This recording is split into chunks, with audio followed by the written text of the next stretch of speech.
Hello students, আমার চ্যানেলে তোমাদেরকে স্বাগত। শুরু করছি 2026 মাধ্যমিক পরীক্ষার্থীদের জন্য একটি জীবন বিজ্ঞানের শর্ট প্রশ্নের ক্লাস। তো তোমরা দেখতে পাচ্ছ তোমাদের সামনে হচ্ছে টার্গেট পারুল মাধ্যমিক 2026। এই বইটা থেকে আমরা মডেল কোশ্চেন পেপার 4 জীবন বিজ্ঞান তার এমসিকিউগুলো করব। শর্ট কোশ্চেন, এমসিকিউ, শূন্যস্থান পূরণ, এসএকিউ, শুদ্ধ অশুদ্ধ সবই করব, ঠিক আছে? সুতরাং প্রথম থেকে শেষ পর্যন্ত ভিডিওটা দেখবে, একটু স্কিপ করবে না। চলো শুরু করি ক্লাসটি। মডেল কোশ্চেন পেপার 4 জীবন বিজ্ঞানের মাধ্যমিক 2026 পারুল প্রকাশনী বই থেকে। দেখো, তুমি সুন্দরবন বেড়াতে গিয়ে দেখলে সুন্দরী গাছের একটি মাটির উপরে উঠে এসেছে, সুন্দরী গাছের মূল মাটির উপরে উঠে এসেছে। তোমার বাবা বললেন শ্বাসকার্যের জন্য মূলগুলি মাটির উপরে উঠে এসেছে। এটি কোন প্রকার চলন তা স্থির করো। এটা ক ও খ উভয় হবে, অর্থাৎ ধনাত্মক ফটোট্রপিক এবং ঋণাত্মক জিওট্রপিক চলন, অর্থাৎ ক এবং খ উভয়, ঠিক আছে? তাহলে কী ধরনের চলন? ধনাত্মক ফটোট্রপিক চলন, ঋণাত্মক জিওট্রপিক চলন। তারপর দেখো, তোমার বাড়িতে একটি পাতাবাহার গাছ আছে। গাছটিকে দীর্ঘদিন তাজা রাখতে তুমি কোন হরমোন প্রয়োগ করবে? উত্তর হবে সাইটোকাইনিন। পরের প্রশ্ন দেখো, মস্তিষ্কের কোন অংশটি রিলে সেন্টার বা প্রতিবদ্ধ কেন্দ্র হিসেবে কাজ করে? থ্যালামাস। পরের প্রশ্ন, এবার দেখো, ক্রোমোজোম, ডিএনএ ও জিনের আন্তঃসম্পর্ক প্রকাশকারী গঠন যৌনুক্রমটি শনাক্ত করো। এটা ক্রোমাটিন জালিকা, ক্রোমোজোম, ডিএনএ থেকে জিন, এটা, ঠিক আছে? অপশন ঘ। পরের প্রশ্ন, সঠিক জোটটি নির্বাচন করো এবং লেখো। এটা হবে খন্ডিভবন, স্পাইরোগাইরা। তুমি অল্প সময়ে যে কোনো ঋতুতে বীজ ছাড়া সম্পূর্ণ ভাইরাস মুক্ত সুস্থ পছন্দ মাফিক ভ্যারাইটির বিভিন্ন রকম অপত্য উৎপন্ন করতে চাও, সেক্ষেত্রে তুমি কোন পদ্ধতি অবলম্বন করবে তা স্থির করো। অণু বিস্তারণ। পরের প্রশ্ন দেখো, তোমার স্মৃতি থেকে স্মরণ করে লেখো যে গিনিপিকের ওপর মেন্ডেলের দ্বিসংকর জনন পরীক্ষায় বিবিআরআর জিনোটাইপ যুক্ত অপত্যের সংখ্যা কটি ছিল? উত্তর হবে 4টি।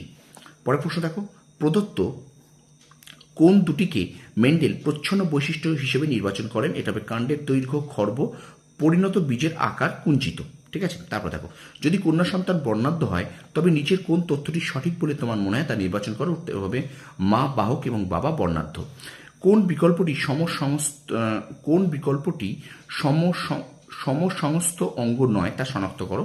পাখির ডানা, বাদুড়ির ডানা ও পতঙ্গের ডানা, ঠিক আছে? পরের প্রশ্ন দেখো, মাছের পটকায় উপস্থিত গ্যাস শোষণকারী অঙ্গটি হল রেটিয়া মিরাবিলিয়া।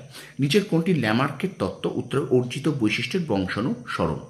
পরের প্রশ্ন, অম্ল বৃষ্টির দ্বারা সৃষ্ট ঘটনাটি হল প্রস্তর ক্যান্সার। পারদ, লেড, ক্যাডমিয়াম দূষণ ঘটিত রোগগুলির সঠিক ক্রম হল মিনামাটা, ডিসলেক্সিয়া, ইটাই। পরের প্রশ্ন দেখো, এমসিকিউ এর, কোনটি সুন্দরবনের একটি সমস্যা নয় তা নির্বাচন করো। উত্তর হবে ম্যানগ্রোভ বাস্তুতন্ত্র অঞ্চল বৃদ্ধি। এবার দেখো, তোমাদের শূন্যস্থান পূরণ আছে। দেখো, মানুষের চোখের লেন্সের ফোকাস দৈর্ঘ্য প্রয়োজন অনুসারে পরিমার্জন করার ক্ষমতাকে ড্যাশ বলে? উপযোজন। আচ্ছা, পুনরুৎপাদন ও ক্ষয়পূরণ ড্যাশ কোষ বিভাজনের তাৎপর্য? মাইটোসিস। ক্রোমোজোমের যে নির্দিষ্ট বিন্দুতে জিন অবস্থান করে তাকে বলে ড্যাশ লোকাস। আচ্ছা, উই ঢিবি থেকে শিম্পাঞ্জির উই পোকা ভক্ষণ একটি ড্যাশ অভিযোজন, এটা আচরণগত অভিযোজন।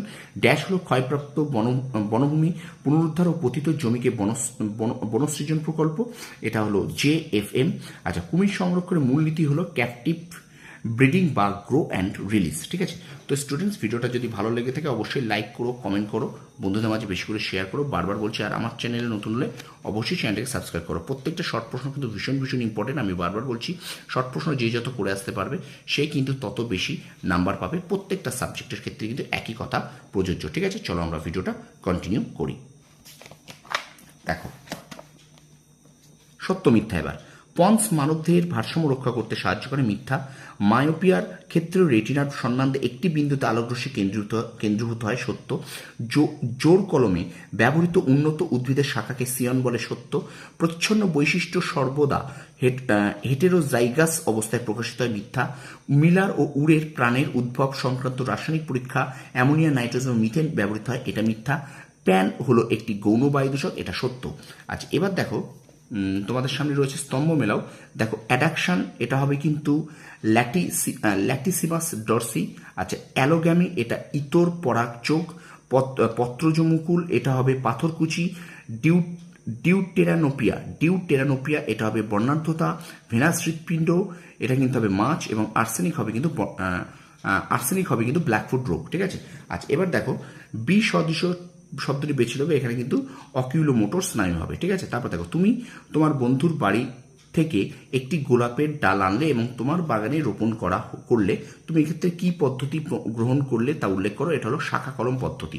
আচ্ছা, উপযুক্ত জোর কলম প্রাণীকোষ এটা কিন্তু সেন্ট্রোজোম হবে।